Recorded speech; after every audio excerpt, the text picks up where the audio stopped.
നമസ്കാരം. വ്യാജമായ വിവരണം പ്രോത്സാഹിപ്പിക്കുകയും അതോടൊപ്പം തന്നെ ഭീകരതയെ തുറന്നു കാട്ടുകയും ചെയ്യുന്നു എന്നാരോപിച്ച് അരുന്ധതി റോയ്, AG നൂറാണി തുടങ്ങിയ പ്രശസ്ത എഴുത്തുകാർ എഴുതിയവ ഉൾപ്പെടെ 25 പുസ്തകങ്ങൾ ജമ്മു കാശ്മീർ സർക്കാർ നിരോധിച്ചിരിക്കുകയാണ്. ആർട്ടിക്കിൾ 370 റദ്ദാക്കിയതിന്റെ 6ാം വാർഷികമായ ഓഗസ്റ്റ് 5-ന് ആഭ്യന്തര വകുപ്പ് പുറപ്പെടുവിച്ച ഉത്തരവ് പ്രകാരം ഭാരതീയ നാഗരിക് സുരക്ഷാ സംഹിതയുടെ സെക്ഷൻ 98 പ്രകാരം ഈ പുസ്തകങ്ങൾ നിരോധിച്ചതായി പ്രഖ്യാപിച്ചുകൊണ്ടാണ് ഉത്തരവ് പുറത്തിറക്കിയിരിക്കുന്നത്. അതായത് പ്രസാധകർക്ക് ഇനി ഈ പുസ്തകങ്ങൾ വിതരണം ചെയ്യാനോ അച്ചടിക്കാനോ പാടില്ല എന്നതാണ് വസ്തുത. ചില സാഹിത്യങ്ങൾ ജമ്മു കാശ്മീരിൽ തെറ്റായ വിവരണവും അതോടൊപ്പം തന്നെ വിഘടനവാദവും പ്രചരിപ്പിക്കുന്നതായി സർക്കാരിന്റെ ശ്രദ്ധയിൽപ്പെട്ടിട്ടുണ്ട്. അങ്ങനെയാണ് ആഭ്യന്തര വകുപ്പ് പുറത്തിറക്കിയ ഉത്തരവിൽ പറയുന്നത്. അതുകൊണ്ടാണ് നിരോധനം ഏർപ്പെടുത്തിയത്. ബുക്കർ പ്രൈസ് ജേതാവ് അരുന്ധതി റോയുടെ ആസാദി, ലണ്ടൻ സ്കൂൾ ഓഫ് എക്കണോമിക്സിലെ പ്രൊഫസർ സുമിത്ര ബോസിന്റെ കോണ്ടെക്സ്റ്റ് ലണ്ടൻ, ഭരണഘടനാ വിദഗ്ധൻ AG നൂറാനിയുടെ ദി കാശ്മീർ ഡിസ്പ്യൂട്ട്, ബ്രിട്ടീഷ് ചരിത്രകാരിയായ വിക്ടോറിയ ഷോഷിൽഡിന്റെ Kashmir in conflict India, Pakistan and the unending war എന്നിവയാണ് നിരോധിക്കപ്പെട്ട മറ്റ് പുസ്തകങ്ങൾ. ഇസ്ലാമിക പണ്ഡിതയായ മൗലാന മൗദാദിയുടെ അൽ ജിഹാദുൽ ഫിൽ ഇസ്ലാം, ഓസ്ട്രേലിയൻ എഴുത്തുകാരനായ ക്രിസ്റ്റഫറിന്റെ ഇൻഡിപെൻഡന്റ് കാശ്മീർ, പ്രശസ്ത എഴുത്തുകാരൻ ഡേവിഡ് ദേവദാസിന്റെ in search of a future എന്നിവയും നിരോധിച്ചിട്ടുണ്ട്.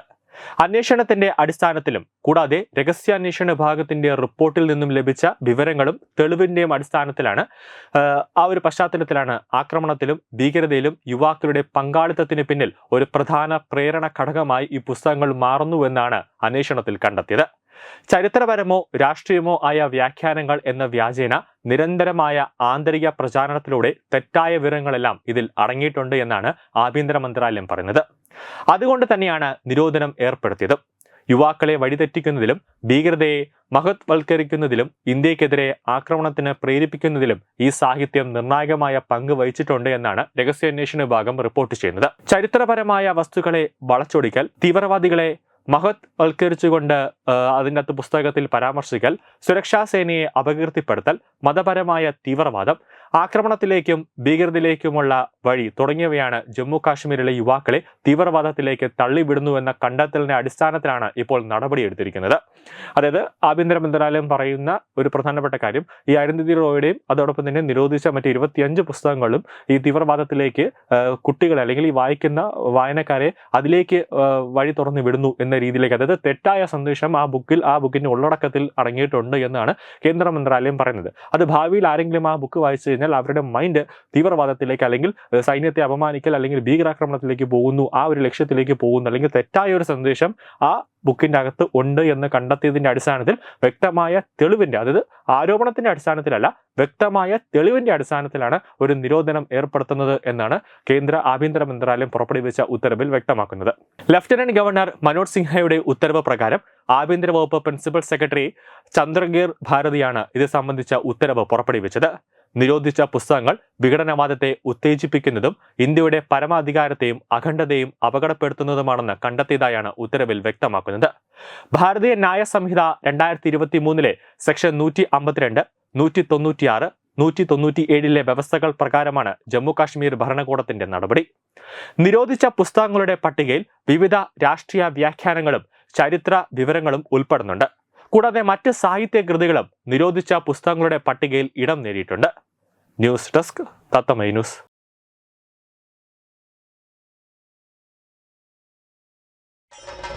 ഭാരതത്തിലെ അതിപ്രശസ്തമായ ക്ഷേത്രങ്ങളിലേക്ക് മലയാളം ന്യൂസ് നെറ്റ്വർക്ക് സംഘടിപ്പിക്കുന്ന ആധ്യാത്മിക യാത്രകൾ. പ്രമുഖ ട്രാവൽ ഏജൻസിയായ യാത്രാനന്ദയുമായി ചേർന്ന് മലയാളം ന്യൂസ് നെറ്റ്വർക്ക് ഒരുക്കുന്ന യാത്രയിൽ ചുരുങ്ങിയ നിരക്കിൽ നിങ്ങൾക്കും പങ്കാളികളാകാം. ഭാരതത്തിലെ പ്രമുഖ ശക്തിപീഠമായ അസമിലെ കാമാഖ്യ ക്ഷേത്രത്തിലേക്കാണ് ആദ്യ യാത്ര. കാമരൂപമെന്ന് കാളിദാസനും പ്രാഗ്ജ്യോതിഷപുരമെന്ന വ്യാസനും വിളിച്ച അതിമനോഹരമായ സംസ്ഥാനമാണ് അസം.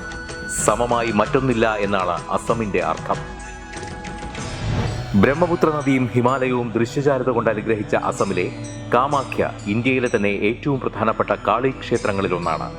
കാമാഖ്യ ക്ഷേത്ര സന്ദർശനത്തിന് ശേഷം കിഴക്കിന്റെ സ്വിറ്റ്സർലാൻഡ് എന്നറിയപ്പെടുന്ന മേഘാലയയിലെ ഷില്ലോങ് നഗരവും ചിറാപുഞ്ചിയും അതിമനോഹരമായ മഴക്കാടുകളും ഹിമാലയൻ കാറ്റ് ചൂളം വിളിക്കുന്ന താഴ്വരകളും മേഘങ്ങളെ ഉമ്മവയ്ക്കുന്ന ചെറുകുന്നുകളും കണ്ണാടി പോലെ ജലമൊഴുകുന്ന ഉമയാങ് നദിയും സന്ദർശിക്കുന്നു.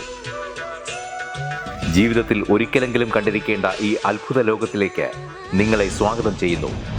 വിമാന ടിക്കറ്റും ചിലവുകളും ഉൾപ്പെടെ 65,000 രൂപ ചിലവ് വരുന്ന ഈ പാക്കേജ് 59,000 രൂപയ്ക്ക് മലയാളം ന്യൂസ് നെറ്റ്വർക്ക് നിങ്ങൾക്ക് ലഭ്യമാക്കുന്നു. ആദ്യം ബുക്ക് ചെയ്യുന്ന 5 പേർക്ക് 56,000 രൂപയ്ക്ക് ഏർലി ബേർഡ് ഓഫറും ലഭ്യമാണ്.